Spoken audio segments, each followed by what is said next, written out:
கடகராசி நேயர்களே, உங்கள் ராசிக்கேற்ற கர்மா விலக வேண்டுமானால் நீங்கள் செய்வது உங்களுக்குண்டான கடுமையான வாக்குவாதத்தையும் முன்கோபத்தையும் தவிர்த்திட வேண்டும். இதுவுமல்லாமல் தாயை போற்றி பேணி காத்து வர வேண்டும். தாய்வழி உறவுகளை மதித்து நடத்திட வேண்டும். இதுவுமல்லாமல் நீதி, நேர்மை, சத்தியம் தவறாமல் வாழ்ந்து வர வேண்டும். பணிவிடை செய்யும் பணியாளர்கள், எளிமையானவர்கள், ஏழ்மையானவர்களுக்கு தக்க நேரத்தில் உதவிகள் செய்து வர வேண்டும். எப்பொழுதும் தான தர்மம் செய்து வர வேண்டும். வெள்ளிக்கிழமையிலே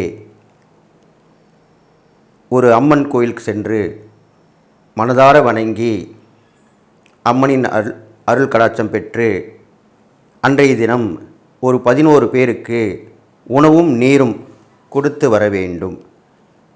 அல்லது பௌர்ணமி தினத்திலே செய்யலாம். 11 வெள்ளிக்கிழமை அல்லது 11 பௌர்ணமி. இவ்வாறு செய்து வந்தீர்களானால் உங்கள் ராசிக்கேற்ற கர்மா விலகும் என்று சொல்வது ஆன்றோர் வாக்கு.